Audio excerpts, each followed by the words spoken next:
Pourquoi c'est si difficile pour beaucoup de gens en ce moment d'abandonner leur travail alors qu'ils ne se reconnaissent plus en fait dans ce travail, que ils ont fait peut-être un ou plusieurs burn-out et malgré tout, eh bien, ils retournent toujours dans le même cycle. Alors, il y en a certains qui essayent de se la jouer un petit peu fine en changeant de job, mais c'est un peu comme Jane de sauter de branche en branche. En réalité, tu es toujours accroché au même symbole, à la même problématique de l'illusion de la sécurité.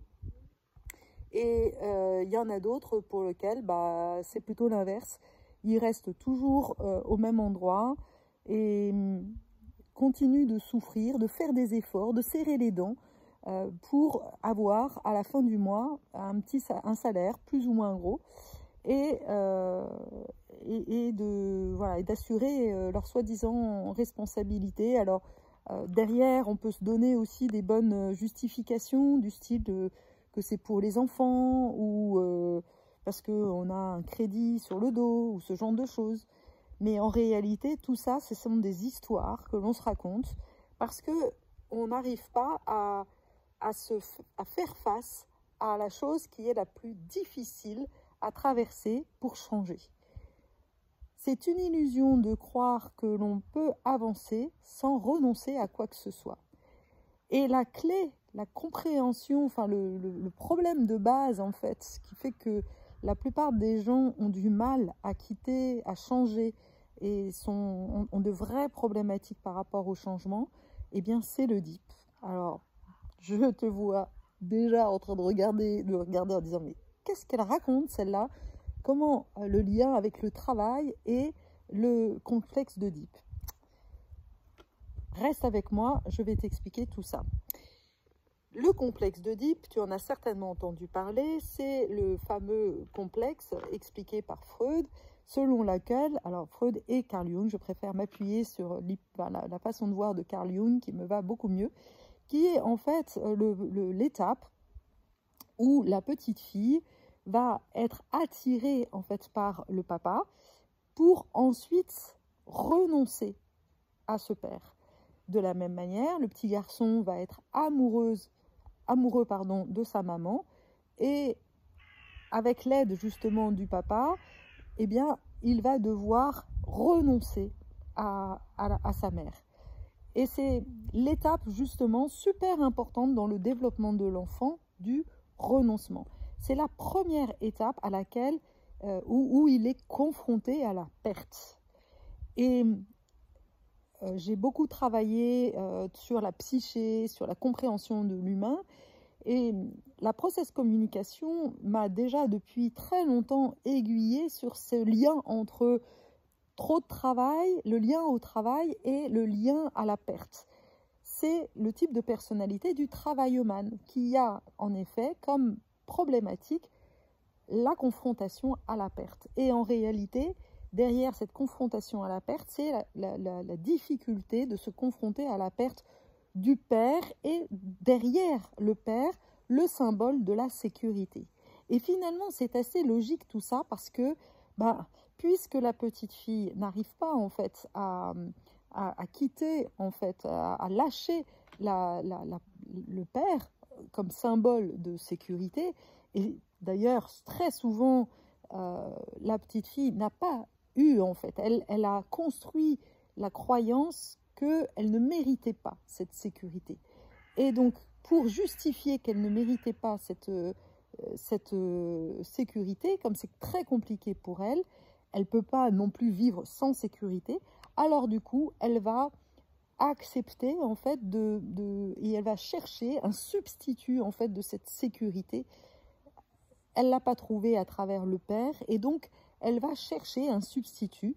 Et donc, c'est là où le travail intervient et fait complètement son job. Puisque le travailler, eh bien, depuis longtemps, on nous envoie en fait cette association que travail est égal à sécurité. Si tu as un CDI, alors tu es en sécurité. Ma cache en fait, parce qu'aujourd'hui, on sait très bien que n'importe quel employeur peut se débarrasser de toi, et c'est ce qui est souvent le cas, peut faire pression en fait sur toi, et en réalité tu n'es absolument pas libre en fait quand tu es dans une entreprise. Tu es simplement prisonnier, prisonnière en fait d'un système qui te fait croire en fait que tu dois faire un effort pour te soumettre au travail, aux dirigeants, à l'autorité. Et donc là, tu vois qu'il y a encore cette figure de père, parce que derrière la figure d'autorité, eh bien, il y a toujours un père qui est là, en fait. Et donc, c'est ce qui se revit, en fait, dans le travail. C'est ce lien qui paraît vraiment impossible à couper, qui est le lien à la sécurité. C'est le symbole de la sécurité, le symbole du père qui est en jeu là. Et donc à partir du moment où tu comprends que derrière ce lien qui paraît vraiment difficile à couper avec le travail, l'argent aussi, eh bien il y a la relation avec ton père. Eh bien du coup tu peux entamer un vrai travail qui va te faire vivre ça, revenir aussi dans des événements de ton enfance où eh bien, y a eu en fait des difficultés de lien, peut-être même une absence de lien avec le père. Et quand tu le vis vraiment, quand tu reviens en fait dans cette vision, dans ton histoire personnelle, alors du coup tu vas pouvoir libérer eh bien, cette petite fille, ce petit garçon qui est là, qui a fait tous les efforts, qui était prêt à tout en fait, eh bien, pour mériter justement cette sécurité ou cet amour en fait. Et donc c'est une fois que tu as lâché ça, que tu as vu ça, que en réalité tu étais encore intriqué, tu étais prisonnier de ce symbole-là en fait, de ce symbole de la sécurité. Et c'est pour ça en fait que tu avais tant de mal à te libérer justement de ce travail, parce que tu croyais qu'il fallait que tu fasses un effort.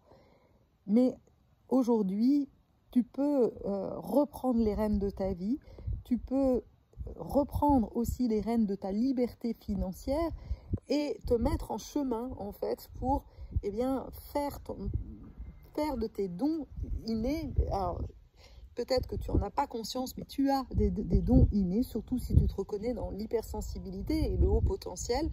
Mais voilà, là encore, il y a plein de croyances liées à peut-être ce que t'as renvoyé ton père ou ta mère et ta mère. Mais en tous les cas, c'est ce chemin en fait initiatique d'aller retrouver en fait ta valeur, et en te libérant justement eh bien, de ce lien en fait, qui est très symbolique. Là encore, c'est Carl Jung qui a mis en évidence la puissance des symboles qui nous tient.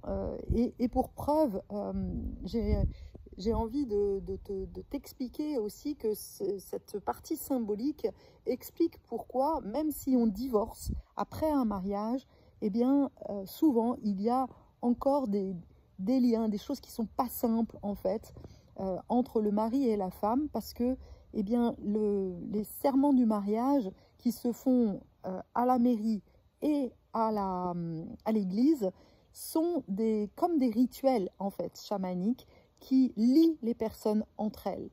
Et donc, comme il y a ce symbole-là, ce rituel-là, eh bien, il y a comme un pacte, en fait, dans l'invisible. Là encore, c'est très symbolique, mais ça va faire qu'il y a ce lien qui se crée dans l'invisible. Et le divorce, lui, il est juridique. Donc, on ne repasse pas du tout, on ne repasse pas par le côté rituel. Et c'est pour ça, souvent, que c'est important de faire justement un rituel que l'on appelle de couper les liens toxiques pour les remplacer par des liens d'amour. Ça ne veut pas dire que tu vas plus avoir de contact avec ton ex-mari ou ton ex-femme, mais que tu vas modifier en fait, que tu vas retirer en fait tous les liens karmiques par exemple, ou les liens toxiques, les liens émotionnels qui sont négatifs, enfin qui n'ont plus besoin d'être en tous les cas. Et on va remplacer tout ça par les liens d'amour. Et je peux t'assurer que c'est assez bluffant de voir l'effet que ça a ensuite dans la vie. Ça change en fait les relations. Et ça permet justement de continuer dans une relation plus fluide. Et c'est souvent ça aussi qui permet justement de enfin pouvoir trouver quelqu'un, une personne qui te correspondra le mieux. Mais tant que tu n'as pas coupé les liens